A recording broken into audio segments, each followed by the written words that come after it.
Hola, buenas tardes. Bienvenidos a todos los que nos acompañan el día de hoy, en el cual hemos organizado este coloquio para conversar sobre otro de los aspectos que aporta la tecnología al derecho y que como novedad que es, plantea cambios y adaptaciones del ordenamiento jurídico que han de producirse en consonancia con el entendimiento profundo de este fenómeno. La semana pasada, cuando se trató el tema de la justicia virtual, en esta serie de 3 conversatorios sobre tecnología y derecho, se insistió en el carácter instrumental de la tecnología en el proceso. Comentábamos nosotros, por su parte, que lo mismo se ha predicado respecto de la tecnología en el procedimiento administrativo, es decir, la concepción de la tecnología como instrumento. Ahora bien, cosa distinta es cuando la tecnología atañe a temas sustanciales del derecho, pues es mucho más profundo el cambio que se plantea cara al derecho tradicional y a sus postulados esenciales. Hablar de contratos inteligentes implicaría para nosotros los administrativistas tanto como hablar de actos administrativos electrónicos o inteligentes. Es decir, no de procedimientos o actos procedimentales virtuales, sino de la institución sustancial del contrato y del acto como categoría electrónica. ¿Es esto lo que en verdad está ocurriendo con estos nuevos desarrollos tecnológicos? ¿O también es, en este caso de los contratos inteligentes, el tema se refiere solo al aspecto del cumplimiento o de la ejecución del contrato? Y es que esto de la tecnología hay que tomárselo tan en serio que hasta pareciera que el elemento mismo de la voluntad podría no siempre ser igual que en los contratos de papel, producto de la libre expresión de las partes, cuando otra arista de este tema es lo que hoy se conoce como el derecho robótico, cuestión distinta a la que hoy nos concierne, que es el tema de los contratos inteligentes. Para introducirnos entonces en el tema de los contratos inteligentes, el profesor Daniel Badel Porras, quien ha estado muy involucrado con el blockchain, una de las tecnologías para desarrollarlos, nos acompaña hoy para exponer los rasgos característicos de tales innovaciones tecnojurídicas y permitir, que es lo que más nos gustaría, la interesante discusión con la participación de todos quienes nos acompañan y por supuesto deseen expresar sus consideraciones, preguntas y opiniones al respecto. Entonces, Daniel, te quedas en uso de la palabra para el tema de los contratos inteligentes. Adelante. Muchísimas gracias, Amparo, por esa introducción. Muy buenas tardes a todos. Es un gran placer para mí estar aquí con ustedes compartiendo este espacio, este conversatorio. Muy contento de ver alumnos, compañeros profesores de la Universidad Católica Andrés Bello acompañándonos la tarde de hoy. Tal como lo dijo Amparo, nuestra propuesta con este ciclo de tardes trabajando los jueves, ya lo hizo Álvaro la semana pasada, lo hará la próxima Nicolás Badel con el tema de la fintech. Hoy voy a referir a desarrollar yo el tema de los contratos inteligentes, para lo cual voy a compartir con ustedes pantalla y vamos desarrollando el tema de la siguiente manera. Lo primero que debemos tener en cuenta para comenzar a tratar el tema de los contratos inteligentes es que él implica o implicó una disrupción sobre una disrupción que fue el Internet. Vean estas imágenes, en estas imágenes vemos cómo disrupciones cambiaron la forma en la que nosotros, o en general la sociedad, ve las cosas. En la de piedra cargaban las cosas, luego vino la disrupción de la rueda y cambió el mundo. Antes utilizamos velas, luego llegó la electricidad para cambiar el mundo una vez más. Y así cada vez sobre disrupciones fuimos avanzando a pasos agigantados. Los medios de transporte pasaron de transportes llevados por sangre, en el caso de las carretas, luego pasamos a medios de transporte como los vehículos, los aviones, etc. disculpen un segundito, de los medios de comunicación escritos pasamos a comunicaciones telefónicas. Antes era impensable que pudiéramos levantar un teléfono y hablar para cualquier otra parte del mundo como lo hacemos hoy en día vía WhatsApp, vía Skype. Y así todas estas disrupciones fueron no solo cambiando el mundo, sino acabando a su vez con la forma en la que veíamos, por ejemplo, los negocios. Vean estas imágenes que tenemos allí en la presentación. El mundo del audio, el video, el almacenamiento de datos, hoy en día toda esa tecnología y todas esas empresas fueron desapareciendo poco a poco. Empresas como Netflix suplantaron a Blockbuster y así muchas otras.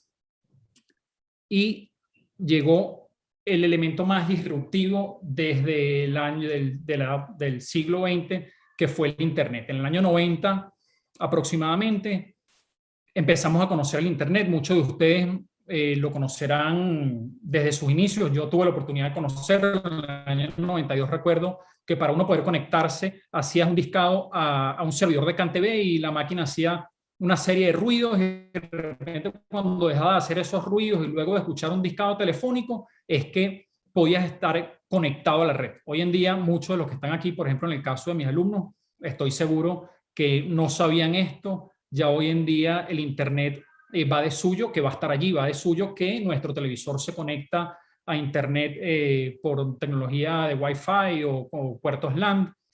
Va de suyo que los teléfonos están conectados a Internet y lo damos por hecho. Ahora bien, sobre el Internet han ocurrido una serie de disrupciones enormes, e incluso sobre el mismo uso del Internet. En esta imagen que está allí representada del lado derecho de sus pantallas, ven una nube.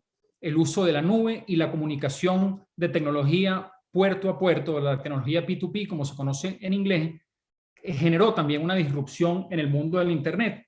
Pues sepan que con ello surgió el Internet de las cosas, la Big Data, la computación en nubes, insisto, la realidad aumentada y algo súper importante que es la tecnología de la cadena de bloques o blockchain.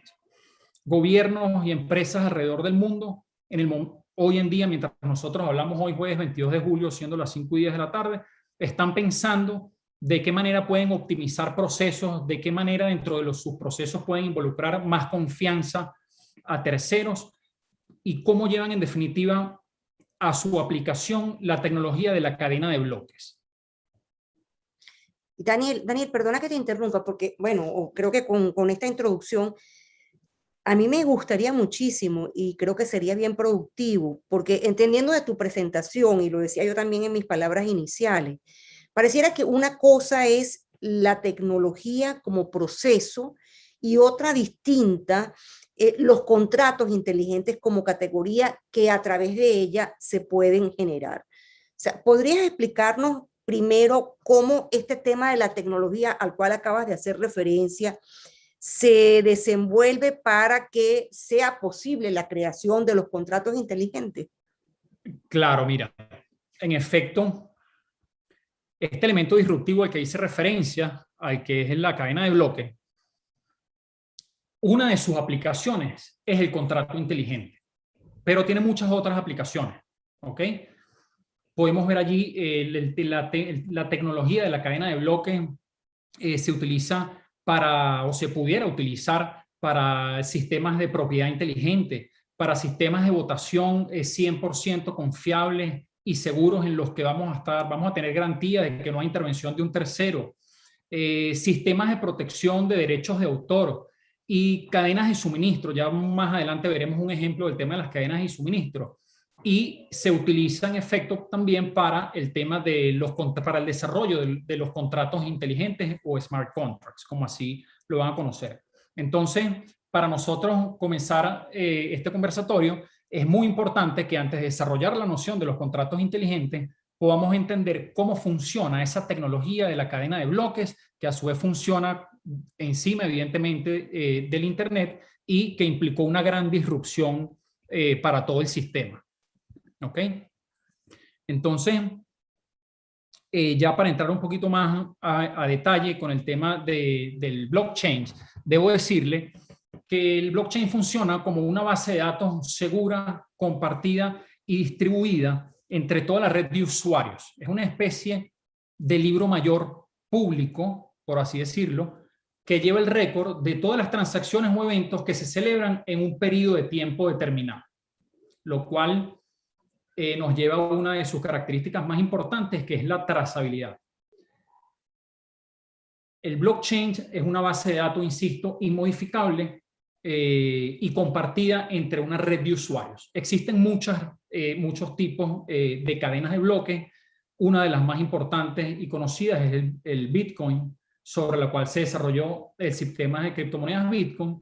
Hay otra denominada Ethereum, que desarrolló el sistema de criptomonedas Ether, Torn, EOS, hay muchas otras. Lo más importante de todas estas es que los usuarios de esa red tienen comunicación directa entre cada uno de ellos. Es decir, María Amparo forma parte de la red Ethereum y tiene comunicación directa con Daniel Badel, y todas las transacciones que realicen por intercambio de valor o intercambio de datos entre María Amparo Grau y Daniel Badel van a quedar registradas en los computadores de todas y cada una de las personas que forman parte de ese programa, de esa cadena.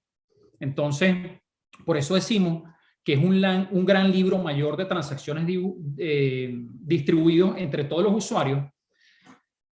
Su segundo elemento característico, y que es de gran importancia, es que cada una de las transacciones celebradas por cada uno de sus usuarios se genera una copia y se inserta en una cadena de bloques a la que todos los participantes de la red vamos a tener acceso. Siendo esto así, y considerando que la información de todas esas operaciones celebradas en un periodo de tiempo determinado se ensamblan dentro de un bloque que se cierra, por ejemplo en el caso de Ethereum cada 5 segundos, en el caso de Bitcoin cada 10 minutos, esos registros, esa data que queda almacenada allí de haber celebrado esa operación es inmutable. Una vez que esa información entra al bloque, es cerrada y validada por todas las personas que forman parte de la red y no hay forma alguna de que sea modificada. Cuando hago referencia a todas esas personas que forman parte de la red, es ampliamente conocido que tiene la denominación de mineros. Entonces, deben haber escuchado en muchas oportunidades hablar de minería digital. Bueno, precisamente todas esas personas que forman parte de la red se comportan como mineros. La mayor aplicación que podemos destacar de esto entonces es la descentralización del sistema, la confiabilidad en el sistema, por cuanto el récord de transacciones es público y puede ser seguido por su característica de trazabilidad por toda la red de usuarios. ¿Ok? Vamos a ver con una imagen cómo funciona. Amparo, yo creo que sería mucho más fácil explicarlo luego de haber dado esa noción introductoria con este gráfico. Vean en ese ejemplo, la letra A, Daniel le quiere enviar un activo identificado con la letra B a María Amparo. Esa transacción, que puede ser, insisto, un intercambio de valor o un intercambio de data, se representa en la red de usuarios como un bloque. ¿Ok? Ese bloque, una vez que está la información dentro del bloque, ese bloque se transmite a todas las partes a través de los nodos. Los nodos son puertos de entrada a Internet en donde muchas personas se afilian a ellos. Yo, por ejemplo, en este momento estoy en La Lagunita y nuestro nodo en Caracas, nuestro nodo principal está ubicado en la avenida principal de La Lagunita. Entonces, todas las personas que forman parte de este nodo, suponiendo que estuviésemos trabajando sobre la base de Ethereum, se transmite la información de nuestra operación María Amparo a ese nodo y todos nuestros computadores al mismo tiempo copian esa información. Información que además debe ser validada por todas las personas que aprueban, por todas las personas que forman parte de la transacción. ¿A qué me refiero con aprobación? Daniel hizo un intercambio de valor o de data con María Amparo. Eso se va traducido en un sistema que, por ejemplo, en el caso de Ethereum se llama Solidity, en un lenguaje, va encriptado, tu computadora lo recibe y la red verifica que en efecto, antes de la transacción, Daniel Badel era el propietario de ese valor electrónico o de esa data, y que a través de las instrucciones que yo le di a mi computadora decidí transferirlos a María Amparo.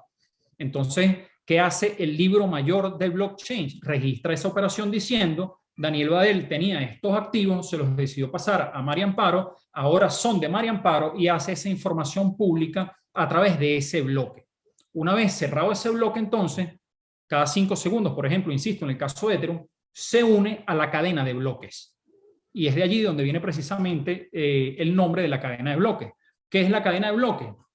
Una conexión sucesiva y sucedánea de bloques que contienen información que normalmente tienen el tamaño de 256 bits y que cada uno de ellos se conecta a la cadena de bloques precisamente a través de un número aleatorio.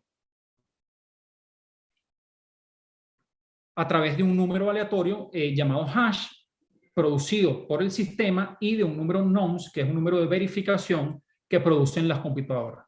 Finalmente, entonces, unido ese bloque a la cadena de bloques, todos los usuarios, el activo se traspasa, como lo ven allí en el punto 6, en el ejemplo que acabamos de poner, a María Amparo. Entonces, básicamente, así funciona la cadena de bloques. Es un tema complejo, pero bueno, cualquier pregunta que tengan, estamos abiertos a ayudarlos a manejar esa información.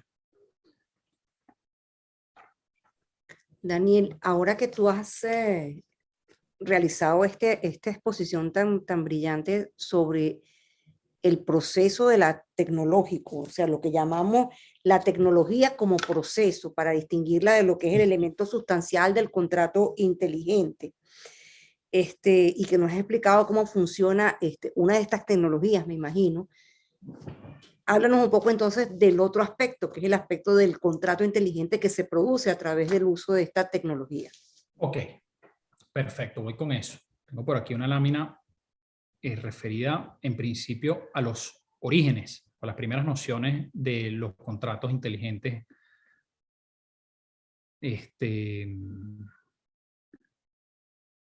Sí, aquí estamos.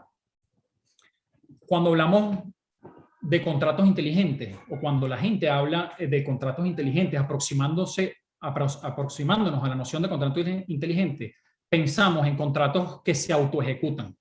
Y es verdad, son contratos que se autoejecutan, ya lo vamos a ver en sus características. Y en el año 93 surgió un criptógrafo americano llamado Nick Szabo, que analizó tendencias anteriores en los que la humanidad buscaban despersonalizar la ejecución de contratos. Revisando bibliografía, encontramos, por ejemplo, en Egipto, 215 a.C., imagínense ustedes, el rey Herón de Alejandría implementó el uso de unas máquinas, tal cual como las conocemos hoy en día, como vending machines, y esas máquinas no cumplían otra función más allá de se depositaba una cierta cantidad de oro, y eso bajaba una báscula que a su vez activaba una válvula y dispensaba agua bendita. 215 a.C., tengan eso en cuenta. Más adelante, Inglaterra, siglo XVII, los vendedores de tabaco eran perseguidos porque eran considerados como ilegales. Entonces dijeron, bueno, ¿cómo hacemos para no estar nosotros dispensando tabacos porque está prohibido? Bueno, vamos a crear unas máquinas, diseñar unas máquinas en las que se introducían monedas y de manera automática, entonces la máquina dispensaba, evidentemente utilizando mecanismos de polea, etcétera, nada comparado con la tecnología de hoy en día. Pero bueno, en efecto, se celebraba un contrato en el que de manera automática una máquina dispensaba una cajetilla de cigarrillos, y así lo hicieron también con los libros. Voy entonces al año 93, cuando Nick Szabo, como criptógrafo, logra desarrollar un sistema de lenguaje encriptado por la profesión a la que él respondía, y pensó en la posibilidad de encriptar información y tratar de celebrar cualquier negocio jurídico, tratar de celebrar cualquier relación comercial con una persona a través del uso de Internet. Y para el año 93 eso era posible. Era posible que María Amparo y yo, cualquiera de los que estamos aquí en la sala, vi por allí a la profesora Tamara Adrián, la profesora Tamara y yo, decidamos celebrar un contrato y por un intercambio sencillo de información nos pongamos de acuerdo en los términos y condiciones de ese contrato y pactemos. El tema es que para el año 93 no existía la posibilidad tecnológica de que al mismo tiempo de que existiera la transmisión de data, pudiéramos transmitir valor, pudiéramos transmitir, como lo hacemos hoy en día, criptomonedas. Y no es entonces sino hasta el año 2009 cuando surge la plataforma conocida como Bitcoin de las manos de una persona desconocida que se hizo llamar Satoshi Nakamoto, cuando publica un white paper contentivo del desarrollo de lo que es la cadena, el blockchain, lanza ese descubrimiento en Internet, nos da en la cara con la disrupción de que no solo ahora podemos enviar data, sino que además el envío de esa data está supeditado o está conectado de manera directa a la posibilidad de transferir valor. Un bien intangible, pero que en definitiva es un bien que se traduce a cualquier moneda fiat, a cualquier, sea dólares, euros, yuanes, cualquiera de ellas. Hoy en día existen infinidad de plataformas como Binance o cualquiera de las otras, para no desviarme mucho del tema, en donde ya ahora sí, con el uso de la tecnología blockchain, podemos hacer intercambios de valor, además de la tecnología de la data. Entonces, con estas nociones fundamentales, con las ideas de Szabo y aplicando tecnología blockchain, se desarrolló entonces el uso de los contratos inteligentes. Ahora, vamos a tratar de conceptualizarlos un poco más. Daniel, explícanos en qué es un contrato inteligente en concreto. Miren, es un acuerdo entre partes basado en reglas que se almacenan en esta red cadena de bloques y que se autoejecutan. Lo primero que tenemos que hacer nosotros, los que estamos aquí adentro, que somos abogados, es desprendernos de la noción básica y fundamental de que el contrato puede ser, si es cierto, oral, pero debe ser normalmente escrito y existen reglas para ello, porque lo primero que debo decir es que los contratos inteligentes pudieran haber sido llamados perfectamente programas inteligentes.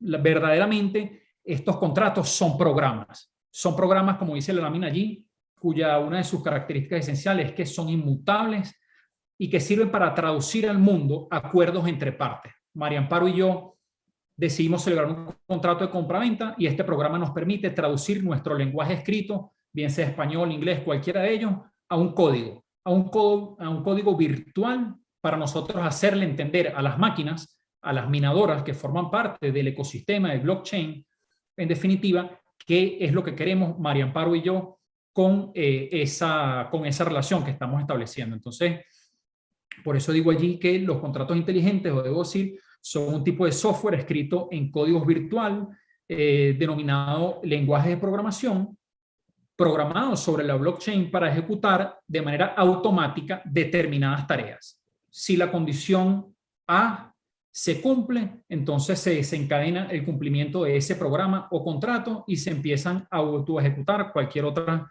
funciones que nosotros hayamos programado. Son contratos en el que no necesitamos intervención de un tercero que valide la información que las partes suministran. No necesitamos un notario o un registrador que dé fe pública de nuestras identidades, pues el acceso a la cadena de bloques, a la blockchain, es suficientemente seguro, pues nos provee una clave privada para nosotros como usuarios de la red acceder a la misma, y una clave pública pero codificada que pueden ver todos los usuarios de la red.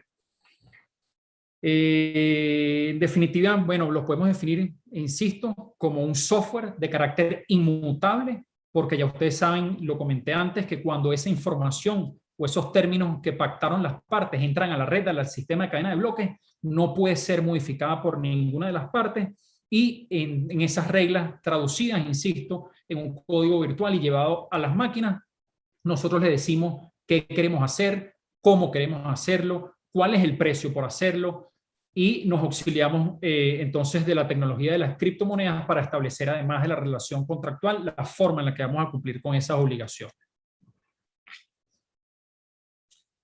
Como características, ¿qué podemos resumir o cómo podemos, antes de hablar de las características, yo quisiera saber en 3 palabras, llevarme en la tarde de hoy, ¿qué es un contrato inteligente? Yo, 3 palabras que inician con la letra D, lo puse así facilito para memorizarlo. Los contratos inteligentes contienen deberes, derechos y dinero, todo junto, de carácter y su condición programable. Podemos entonces nosotros programar en la cadena de bloques, en el blockchain, en la ejecución o el establecimiento de deberes, la ejecución de derechos y la transferencia de dinero. Junto todo, programable a través de cualquiera de la red que nos vayamos a utilizar para dar cumplimiento a los contratos inteligentes. Ahora, ¿cuáles son las principales características de estos contratos? En primer lugar, son contratos autoejecutables, pues una vez las partes pactan los términos de esa relación contractual, se traducen, por ejemplo, en la plataforma de Ethereum, se traducen a Solidity, se informan o se cargan las máquinas con esa información, ya la máquina sabe qué va a hacer, cómo hacerlo, en qué momento hacerlo y cuáles son las condiciones que desencadenen la ejecución del contrato. Pongo un ejemplo muy sencillo para ir poniéndole practicidad al tema. Una máquina, una vending machine en un aeropuerto. Más adelante desarrollaré el ejemplo a más detalle, pero ya hoy en día están conectadas a contratos inteligentes. Un contrato autoejecutable, me paro en la terminal de Barajas, en el T4, llega y me quiero tomar una Coca-Cola, introduzco una moneda de €1, marco una selección y de manera automática esa máquina elige mi selección y me da mi Coca-Cola. Eso es un contrato autoejecutable. Así funcionan los contratos inteligentes. Son inmutables, pues, insisto, luego de que la información es codificada y cargada a la cadena de bloques, no hay forma de deshacer esos bloques. Nadie puede acceder a esa información, ni las mismas partes. Es preciso por cuanto el lenguaje escrito, el que desarrolló los términos en los que las partes llegaron a un acuerdo, se traduce en códigos y las máquinas entienden los códigos que están programadas para recibir ciertos códigos. Entonces, el criptógrafo traducirá esos códigos de una manera tal que la máquina no puede equivocarse. No hay manera en que la máquina entienda algo distinto a lo que queremos en la ejecución del contrato. De manera que aquí debo añadir que los contratos inteligentes, a diferencia de los contratos tradicionales, no están sujetos a interpretación de las partes. Yo quise decir esto, pero su ejecutivo lo contrario. No, la máquina ejecutará precisamente lo que el criptógrafo tradujo de nuestra conversación como parte y lo plasmó en la máquina. Es autónomo, pues no necesita de terceros para su ejecutabilidad. No necesitamos de una notaría, no necesitamos de un registro, insisto, no necesitamos que terceras partes vengan al proceso. Por ejemplo, un contrato privado celebrado entre María Amparo y yo, perfectamente lo podemos ejecutar sin que intervenga un tercero, en caso de que no haya ninguna disputa. Pero en un contrato tan sencillo, por ejemplo, como en el de una compraventa, yo, Daniel Badel, para pagarle a María Amparo, debo ingresar a mi plataforma bancaria y hacerle una transferencia para hacerle la transferencia del dinero y pagar. Ahí entró un tercero. Entonces, cuando nos referimos a un autónomo, a la característica de que el contrato inteligente es autónomo, es que ni siquiera en eso, para el intercambio de valor, necesitamos la interferencia de un tercero. Respecto de la trazabilidad, como lo dije, haciendo referencia a la cadena de bloques, al blockchain, esta tecnología nos permite, de cara a que cada usuario tiene una identificación pública dentro de la red, no pública para conocer que es Daniel Badel, pero saben quién es el usuario.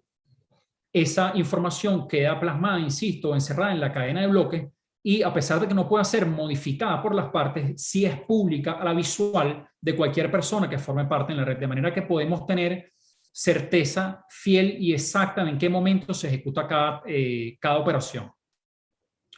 Y su condición de seguridad va dada, bueno, precisamente a que toda información que es cargada a la red es de carácter encriptada. No sé qué más. Bueno, Daniel, yo quisiera tomar un pequeño paréntesis para también saludar y agradecer sobre todo la presencia y la compañía de la profesora Tamara Adrián, que es una autoridad en la materia de contratos, de manera que estamos súper complacidos y le mandamos un afectuoso saludo y nuestra admiración de siempre. También al profesor Esparragosa, que nuevamente está con nosotros, un cariñoso saludo y también nuestra admiración de siempre. Y agradecer especialmente al académico Ramón Escobar León, que también nos acompaña en el día de hoy, a quien también le mandamos un especial saludo. Brillante profesor. Y la admiración de siempre.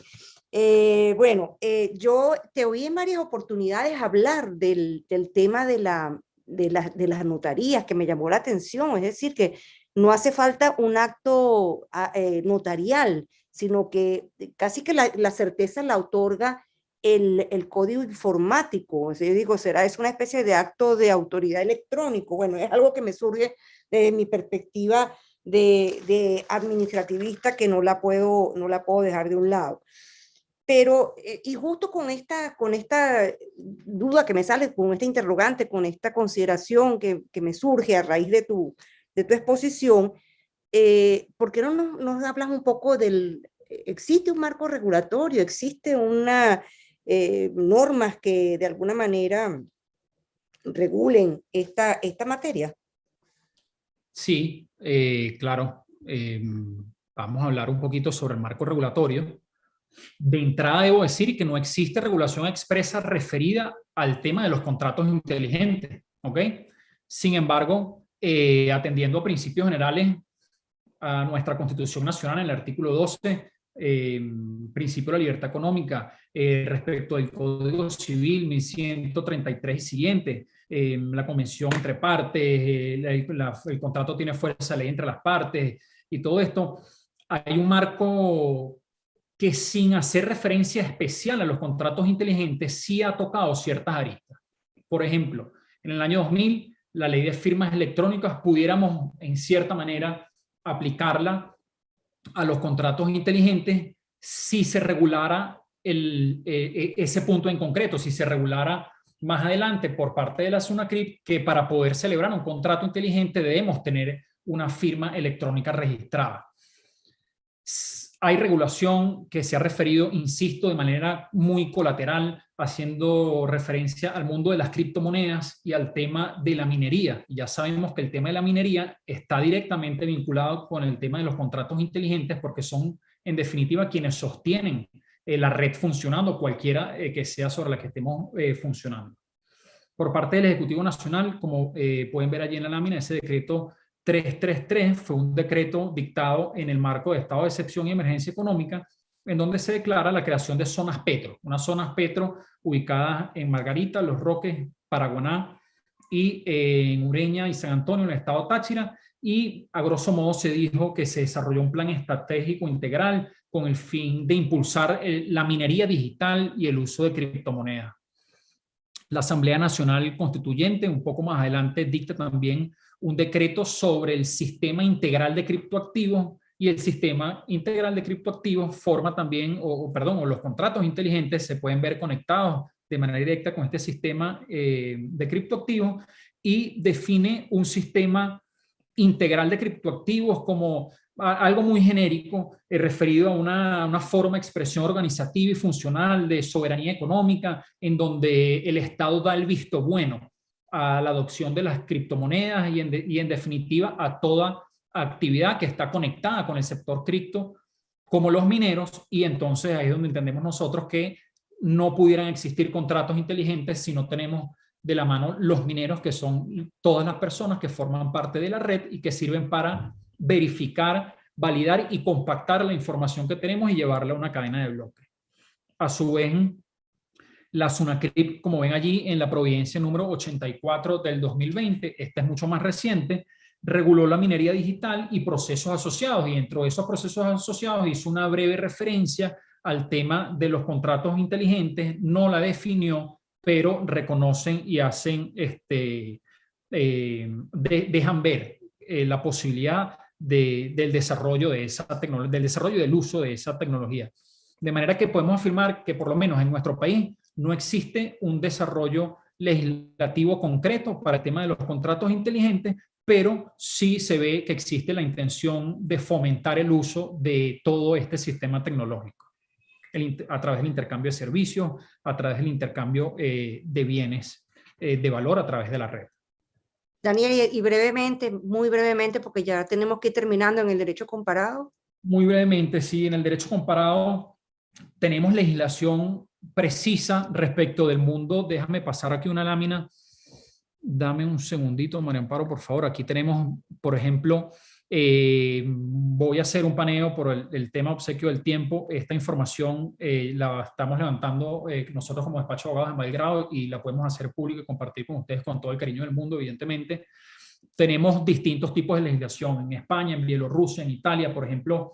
Le puedo decir, en Bielorrusia el 2017 se llevó un proyecto de ley concreto relacionado al tema de los contratos inteligentes, y no se estableció el desarrollo de los mismos, pero se estableció desde el punto de vista conceptual qué es un contrato inteligente. En Bielorrusia dijeron, miren, los contratos inteligentes son un código programado diseñado para la operación de transacciones mediante blockchain u otros sistemas de información distribuidos con el propósito de llevar a cabo la ejecución automática y acuerdo de transacciones o realizar otras acciones legalmente significativas y reconocidas por el Estado. Ese es en el caso de Bielorrusia.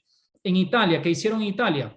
A través de la ley de firmas electrónicas hicieron una breve mención al tema de los contratos inteligentes, definieron los contratos inteligentes, pero luego entonces van a un error conceptual y decir, bueno, para poder celebrar un contrato inteligente debe existir primero un registro de usuarios de contratos inteligentes y supeditan el uso del contrato inteligente a un registro previo.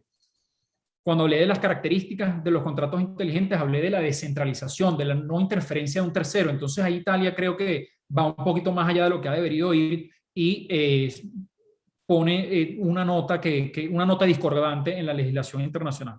En Estados Unidos, la Ley Federal de Firmas Electrónicas es del año 2000, no hace referencia a los contratos inteligentes, pero, por ejemplo, siendo una ley federal, entonces Arizona en el 2017 dice, bueno, reconociendo que existe una ley de firmas electrónicas, pudieran también aplicarlas para la validación en cuanto a la celebración de contratos inteligentes. Algo similar hicieron en Tennessee en el año 2018, en Nebraska en el 2018 también, en Connecticut en el año 2019. Hacen referencia, insisto, de manera conceptual, definen, hablan sobre qué es el contrato inteligente, cómo lo pueden aplicar, lo reconocen como válido en la aplicación de su jurisdicción, pero sin establecer mayores regulaciones respecto del uso de los mismos, Amparo. Daniel, una nota negativa para el contrato inteligente. Una nota negativa, que pudieran ser, mira, para los contratos inteligentes, yo creo que necesitamos, juro, un criptógrafo. Necesitamos que no podemos nosotros solos hacerlo. Si el doctor Ramón Escobar León y yo nos sentábamos a discutir un contrato y llegamos a un acuerdo y tenemos el contrato ya redactado, bueno, resulta que no podemos traducirlo al mundo de las máquinas porque nosotros dos somos abogados. Necesitamos auxiliarnos de un criptógrafo que nos permita llevar los términos del contrato al idioma, por ejemplo, si vamos a trabajar sobre la red Ethereum, el idioma se llama Solidity, llevarlo a criptografía Solidity para yo traducírselo a la máquina y poder aplicarlo. Eso es una de los contras. Otro de los contras, pudiera haber algún error humano en la programación. Y ya tenemos el primer caso de error en el que PepsiCo, en Estados Unidos, un programador de PepsiCo celebrando unos smart contracts con una cadena de distribución, un criptógrafo cometió un pequeño error que le costó a PepsiCo $60 millones por un error de programación. Entonces, eso pudiera ser otro de los contras. ¿Qué otro se me ocurre? Miren, costos asociados a la programación, costos asociados a la criptografía y a la programación, que en un contrato tradicional, bueno, evidentemente tenemos los costos de los abogados, pero bueno, en este caso entonces saldrían favorecidos los criptógrafos y programadores. Eso, respecto de los contras, creo que eso... Vale, eso, más que suficiente. Te pedí uno solo. Muchas gracias por abundar. Nada.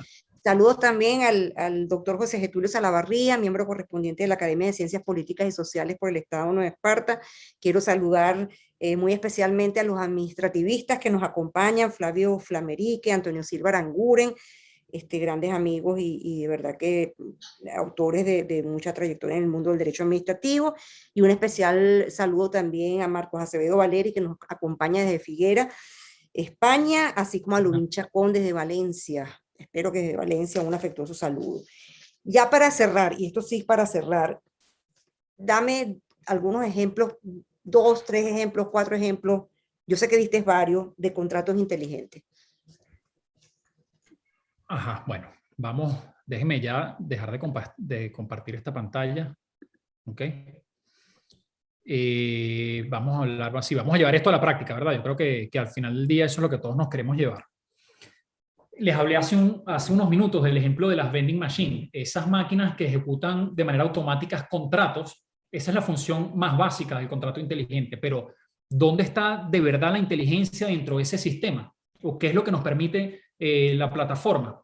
Conectar esa vending machine, como ya están conectadas en España, a Ethereum, a una base de datos en la que en la que participan todos los usuarios. ¿Quiénes participan en la vending machine? Imagínense ustedes bajándose del avión de Iberia aquí los miércoles, llegando ya a las 10 de la mañana, metes tu monedita de €1, como dije antes, compras tu Diet Coke porque te gusta sin azúcar, agarraste tu Coca-Cola, y detrás de ese hecho, cuando tú introdujiste el dólar y la máquina dispensó la lata de Coca-Cola, se desencadena el contrato inteligente. ¿Cómo se desencadena ese contrato inteligente?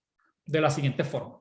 Esa máquina le informa al aeropuerto que vendió una máquina y de una vez le paga al aeropuerto su comisión porque esa máquina está ubicada allí. Hay un porcentaje que se estableció que por cada lata dispensada, el aeropuerto cobra un porcentaje. Además, le paga a la persona que se encargó de cargar la máquina llenas de Coca-Cola, cualquiera del agua de Coca-Cola, etcétera, etcétera, le paga su comisión. Además, el contrato inteligente o ese programa le informa cuál es el producto que más se ha consumido y además, evidentemente, le paga. No solo eso, sino que además le paga también directo a Coca-Cola. Y Coca-Cola entonces cobra por cada lata vendida. Ojo, evidentemente esto lo hace con respecto a la ejecución de todas las máquinas vending machine conectadas a la red Ethereum, pero para llevarlo a casos prácticos, eso es un gran ejemplo de cómo funciona un contrato inteligente. Otro ejemplo interesantísimo, María Amparo, es el caso de los alimentos orgánicos en el UK. Y aquí queda demostrado la trazabilidad de los contratos inteligentes como una de sus características esenciales. El boom de los alimentos orgánicos llevaron la aplicación de los contratos inteligentes a lo siguiente. La persona que siembra las semillas previamente le han sido entregadas semillas 100% orgánicas y entre ellos validan en la red que esas semillas no tenían ningún químico. La persona que la siembra, luego cuando la siembra está lista, viene el que cosecha y a su vez ese que cosecha valida que esa siembra nunca fue regada con fertilizantes químicos, etcétera, etcétera, etcétera. Luego el que cosechó se le entrega al de la cadena de distribución, por ejemplo, de la red Mercadona. Entonces ese de la distribución de Mercadona recibe ya entonces el alimento orgánico a través de un smart contract que se pudo verificar que nunca llevó un aditivo químico y que sigue siendo orgánico hasta que llega a su almacén. Cuando llega al almacén, y a través de órdenes codificadas, entran en la red, validan y pueden ver la trazabilidad de todo lo que ha pasado con ese alimento en manera previa hasta que llega a los anaqueles, a los anaqueles. Llegó a Sainsbury, por ejemplo, y la persona tiene un vegetal, una zanahoria puesta allí en la sección de productos orgánicos y tiene un código QR. La persona saca su teléfono, escanea el código QR y tiene acceso directo a la trazabilidad de esa zanahoria desde que era una semilla, garantizando todos y cada uno de que forman parte de esa cadena de que es 100% orgánica y que nunca se utilizó ningún químico. Eso está perfecto desde el punto de vista de la trazabilidad, pero es que además todas esas personas, cuando celebraron el contrato inteligente, el consenso estuvo en que todos ellos iban a disponer de un activo digital para que las obligaciones de carácter pecuniario se ejecutaran de manera automática. De manera que cuando el de la semilla le entregó la semilla, el que iba a sembrar ya recibe su pago a través de la red Ethereum, el que saca la siembra y se lo entrega al canal de distribución. Cuando se lo entrega al canal de la distribución, dando por cumplida su parte del contrato, también recibe su pago y así hasta que la persona llega al mostrador de Sainsbury y paga la zanahoria. Entonces ese pago por ese concepto se distribuye entre toda la red de usuarios de ese contrato inteligente. Vale, oye, qué interesante. Adelante.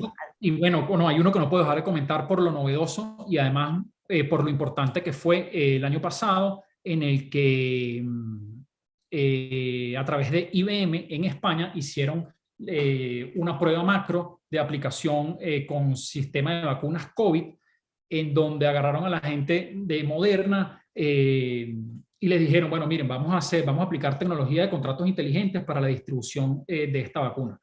¿Qué hacemos? Vamos al laboratorio, el laboratorio forma parte del contrato inteligente, verifica el proceso de fabricación de la vacuna, que llegue a la cadena de frío, la persona que transportó la vacuna, igualmente trabajando bajo ambiente Ethereum, recibió la vacuna, la llevan a los hospitales en los que se iba a aplicar y el usuario, antes de aplicarse la vacuna, escaneaba el código QR y verificaba dónde se produjo su vacuna, cuánto tiempo pasó desde la producción de la vacuna hasta que le aplicaron la vacuna. Además, sí cumplió con la cadena de frío durante todo el proceso y la información, evidentemente, de la persona que estaba aplicando la vacuna.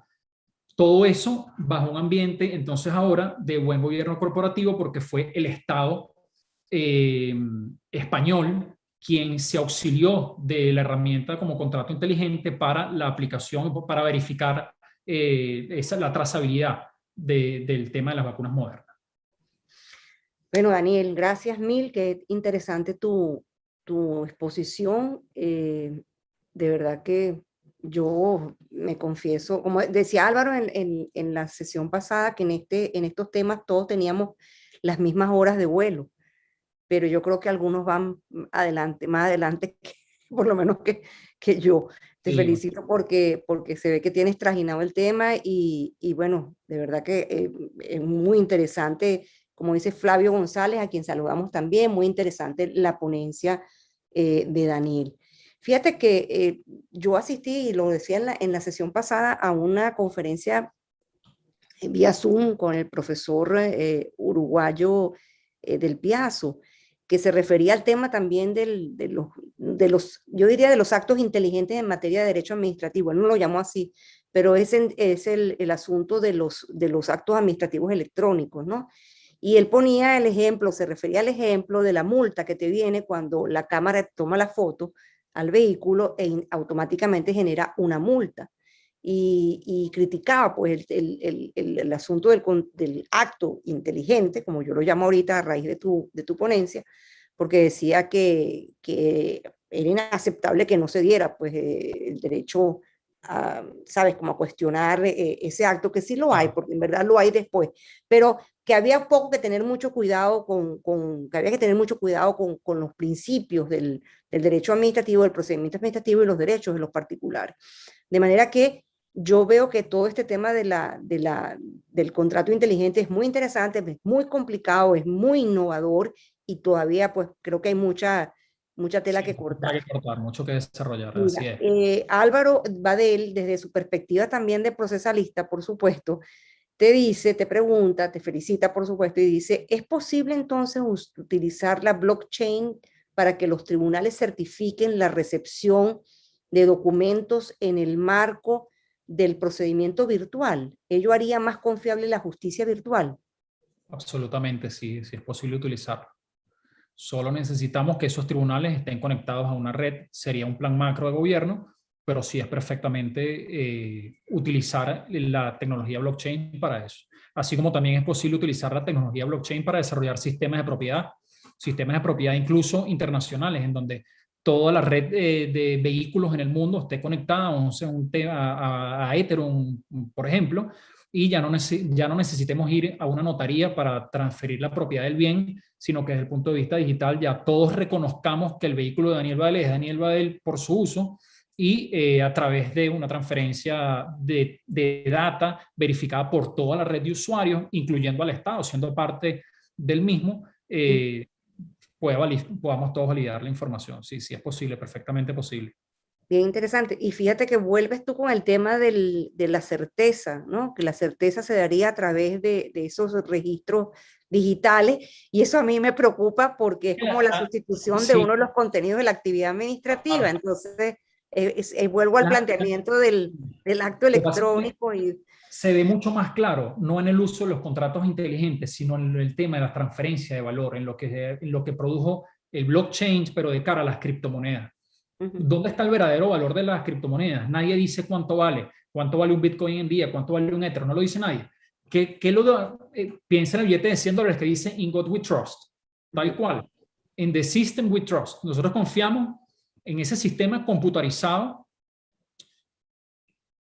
en el que la red de usuarios participan porque confían en el mismo y dan fe todos al mismo tiempo y todos como un gran libro mayor registrado en todas las computadoras del mundo de lo que está pasando, de cuáles son los activos que se están transfiriendo. Ese gran libro mayor dice, Daniel tiene un Bitcoin y se lo va a pasar a María Amparo y eso queda registrado en aproximadamente 138,000 computadoras cada 20 segundos. Estoy hablando solo de Bitcoin y la red de Ethereum pasa cada 5 segundos. Entonces, es información que es inmutable y que no existe computador alguno que tenga la capacidad cuántica para modificarla, no en el tiempo en el que se cierran las cadenas de bloques.